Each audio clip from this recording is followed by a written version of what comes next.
بسم اللہ الرحمن الرحیم۔ اب ہم علامہ اقبال کے فارسی کلام کا باقاعدہ مطالعہ کریں گے۔ یہ مطالعہ آج کی تعارفی نشست کے بعد انشاءاللہ مختصر ویڈیو کلپس کی صورت میں ہوگا، جن کا دورانیہ 3 سے 4 منٹ تک ہوگا۔ اس دوران ایک یا دو اشعار کے الفاظ معنی، ترجمہ اور تشریح بیان کی جائے گی۔ کتاب اسرار خودی جو مثنوی کی حیث میں لکھی گئی ہے، اس کے 19 حصے ہیں۔ ہر حصہ مکمل ہونے پر اس کی تمام کلپس کو جوڑ کر یکجا بھی کر دیا جائے گا تاکہ مکمل ریکارڈ بھی موجود رہے۔ علامہ صاحب کی فارسی کتاب اسرار خودی کی پہلی مثنوی کا نام تمہید ہے۔ مناسب رہے گا کہ مطالعے سے پہلے پاک و ہند میں مروجہ فارسی زبان و کلام کے بارے میں کچھ بنیادی باتیں ہو جائیں۔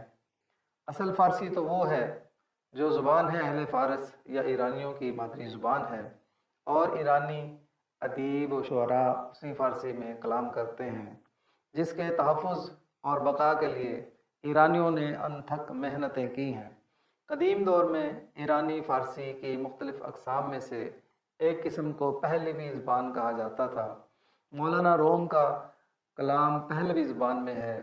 مولانا کی مثنوی کے بارے میں مولانا عبد الرحمن جامی نے کہا ہے کہ مثنوی مولوی مانوی ہست قرآن در زبان پہلوی۔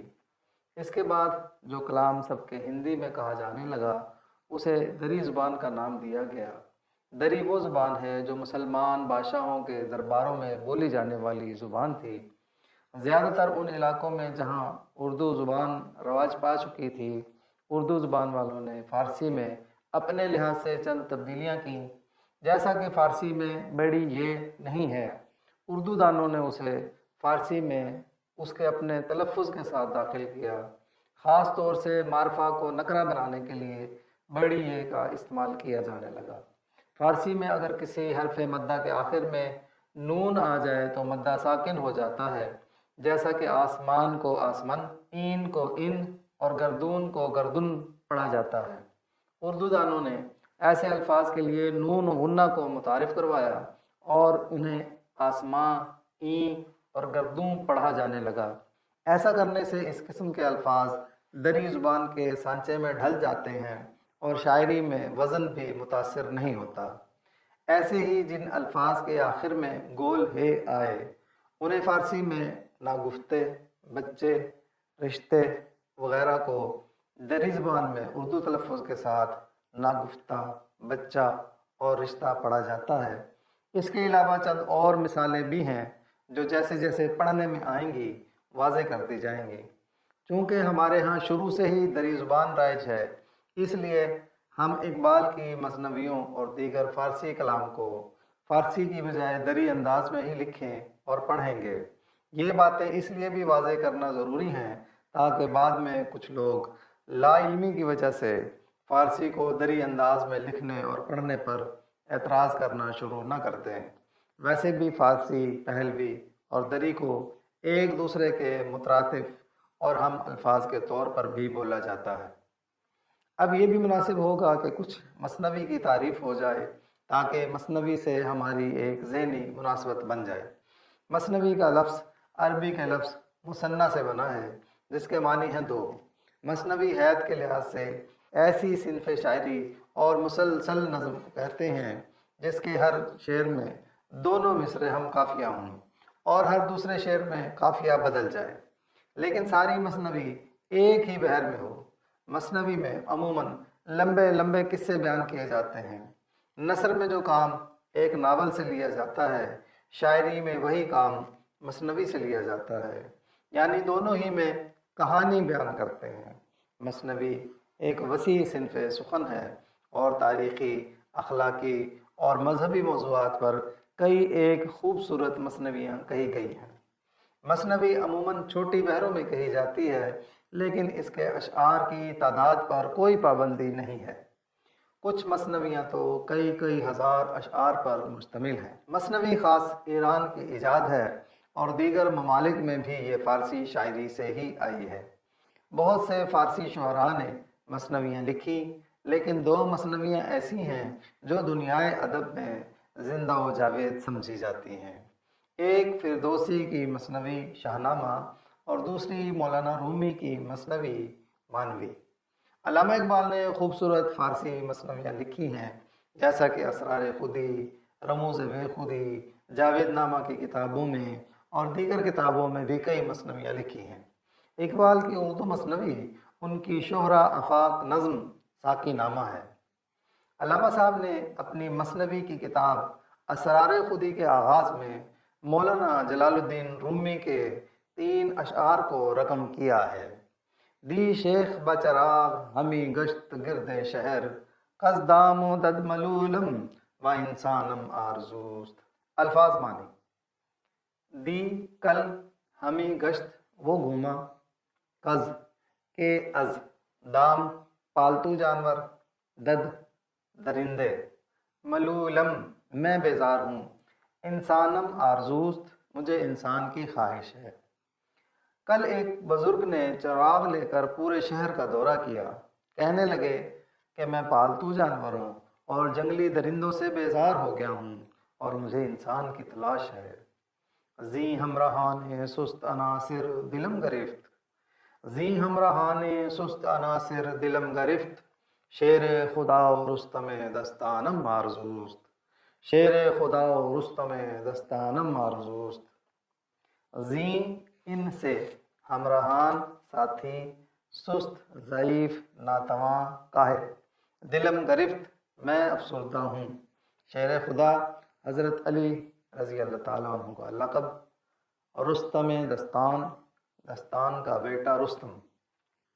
میں اپنے کاہل ساتھیوں کی وجہ سے رنج و الم میں مبتلا ہوں، مجھے علی المرتضیٰ اور رستم بن داستان جیسے افراد کی تلاش ہے۔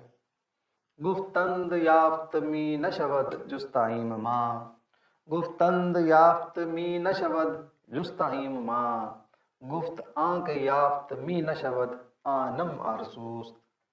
گفتند انہوں نے کہا، یافت می نشود وہ نہیں ملتا، جستائیم ما ہم نے ڈھونڈا، گفت اس نے کہا، آنکھ وہ جو، آنم آرزوست مجھے اسی کی تمنا ہے۔ لوگوں نے کہا کہ ہم نے بھی ایسے شخص کی جستجو کی ہے جو ہمیں تو نہیں ملا، تو اس بزرگ نے کہا کہ وہ جو نہیں مل رہا ہے مجھے تو صرف وہی درکار ہے۔ علامہ صاحب نے اپنی مثنوی کی کتاب اسرار خودی کے آغاز میں مولانا جلال الدین رومی کی کتاب دیوان شمس کے 3 اشعار لکھ کر یہ بات واضح کی ہے کہ مجھے بھی ویسے افراد درکار ہیں جیسے لوگوں کی تلاش میں۔ مولانا رومی کے دیوان شمس کے اشعار میں ایک بزرگ سرگرداں تھے جو کہ ممکنہ طور پر شمس الدین تبریز ہیں، اور وہ مولانا رومی کے مرشد و پیر ہیں۔ مولانا کے دور میں معاشرہ جن لوگوں پر مشتمل تھا، بقول بزرگ ان میں یا تو انسانی صورت میں تربیت یافتہ پالتو جانوروں جیسے افراد تھے، جیسا کہ بھیڑ، بکری، گائے، بھینس، گھوڑے، گدھے وغیرہ جو بالکل بے ضرر ہوتے ہیں، اور کچھ مہلک جانور انسانوں کے روپ میں جیسے بھیڑیے، سانپ، بچھو جیسے جنگلی جانور اور درندے موجود تھے۔ یہ انسانی شکل میں دوسرے انسانوں کا شکار کرتے، خون پیتے اور لوٹ کھسوٹ کرتے رہتے تھے، گویا کہ اس معاشرے کی عوام خواص کے ظلم و بربریت کا شکار بنی ہوئی تھی، اور سیاسی اور مذہبی ظالموں کے سامنے کسی کو آواز اٹھانے کی جرت نہیں تھی۔ اس معاشرے سے ظلم و استبداد کا خاتمہ کرنے کے عمل کو مد نظر رکھتے ہوئے ایک شیخ چراغ لے کر پورے شہر کا دورہ کرتے ہیں کہ کہیں سے چند افراد مل جائیں جو شیر خدا کی صفات کے حامل ہوں، اور وہ ان درندوں کا قلع کما کر دیں جو انسانی معاشرے کا ناسور ہیں اور ہر طریقے سے معصوم عوام کی معاش پر ڈاکہ ڈال کر ان کا خون پینے میں مشغول ہیں۔ اور رستم جیسے افراد بھی درکار تھے جو عوام کو مسلسل منظم کرتے رہیں اور ان میں یہ احساس اجاگر کرتے ہیں کہ وہ ظالم، جابر اور غاصب افراد کو فوراً پہچان لیں اور انہیں اپنے معاشرے میں پنپنے نہ دیں۔ یعنی اس بزرگ کے دور میں معاشرہ جس قسم کے لوگوں پر پہلے مشتمل تھا، اقبال کے زمانے میں بھی ایسے ہی لوگ معاشرے میں موجود ہیں، اور جن شیر خدا اور رستم جیسے افراد کی تلاش اس شیخ کو تھی، ویسے ہی افراد کی تلاش اقبال کو ہے۔ گویا کہ ظلم و ستم کا نظام جو پہلے موجود تھا وہ آج بھی اپنی تبدیل شدہ شکل میں ویسے ہی رائج ہے۔ بزرگ کہتے ہیں کہ جو میرا حلقہ احباب ہے، ان کا یہ حال ہے کہ وہ حقیقت کو جاننے کے باوجود ضعف ایمانی اور قلبی یقین کی شدید کمی کا شکار ہیں۔ ان کی قوت عمل انتہائی سست ہے، اور وہ ہر وقت کاہلی کے لباس میں ملبوس رہتے ہیں، جبکہ مجھے اسلام کی سربلندی کے کام کے لیے شیر خدا، علی المرتضیٰ اور رستم دستان جیسے عالی ہمت اور دلیر لوگوں کی تلاش ہے۔ جب اس بزرگ سے کچھ لوگوں نے کہا کہ ہم نے بھی ایسے لوگوں کو تلاش کیا ہے، مگر ایسے لوگ تو انسانی معاشروں سے ناپید ہیں، تو جواباً بزرگ نے کہا کہ اگر ایسے لوگ نہیں بھی ہیں تو بھی میں اپنا معیار کم نہیں کر سکتا، کیونکہ اگر ایسے لوگ نہیں ملتے تو نہ تو امن و امان قائم ہو سکتا ہے اور نہ ہی امت مسلمہ کی نشاط و ثانیہ کا کام ہو سکتا ہے۔ اس لیے میں تو اپنا معیار گرائے بغیر ہی ایسے لوگوں کو اس وقت تک ڈھونڈتا رہوں گا جب تک وہ مجھے مل نہیں جاتے۔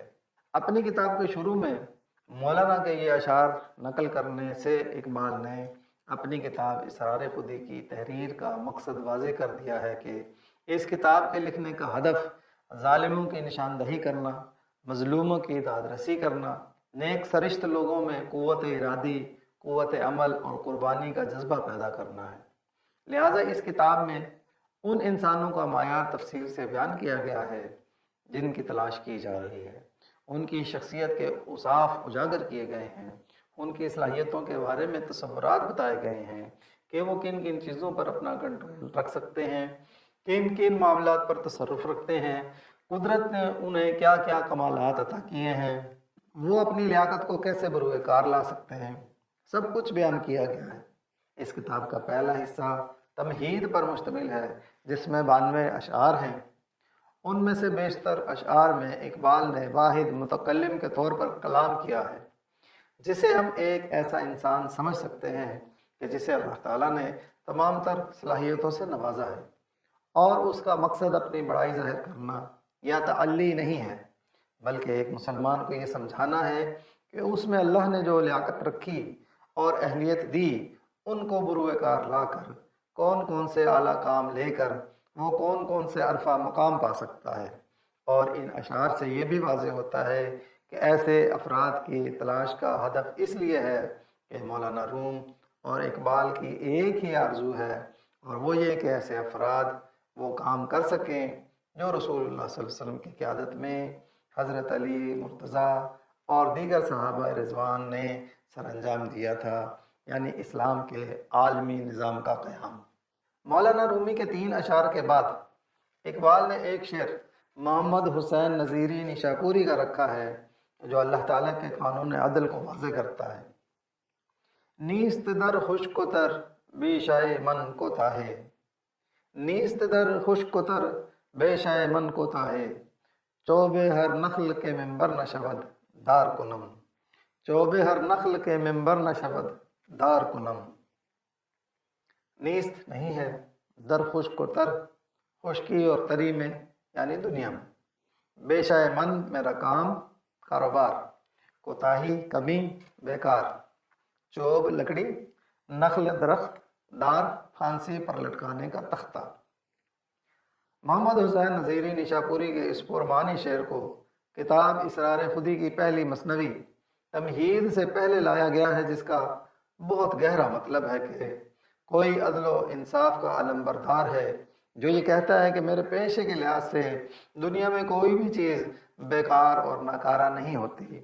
کسی درخت کی لکڑی سے اگر ممبر نہ بن سکتا ہو تو میں اسے تختہ دار بنانے میں کھپا دیتا ہوں۔ ممبر علامت ہے اسلام کی تبلیغ کی، اور دار علامت ہے مجرموں کو لٹکا کر کیفر کردار تک پہنچا دینے کی۔ اس شعر سے اسلام کے پورے معاشرتی، معاشی اور سیاسی نظام کی روح واضح ہوتی ہے کہ اسلام وہ دین ہے کہ جو اپنے محراب و منبر سے امن و آشتی کا درس دیتا ہے۔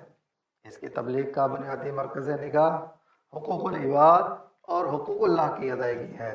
یہ لوگوں کو کسی کا حق کھانے سے منع کرتا ہے۔ جو لوگ اس کی تعلیمات پر عمل کرتے ہیں انہیں یہ حفظ و امان مہیا کرنے کی ذمہ داری لیتا ہے۔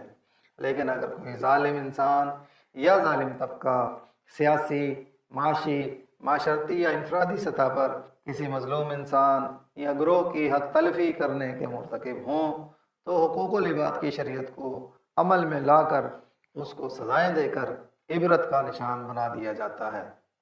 اس طریقہ کار کو عملی جامہ پہنا کر اسلام اپنے معاشرے میں امن و سکون کو یقینی بناتا ہے۔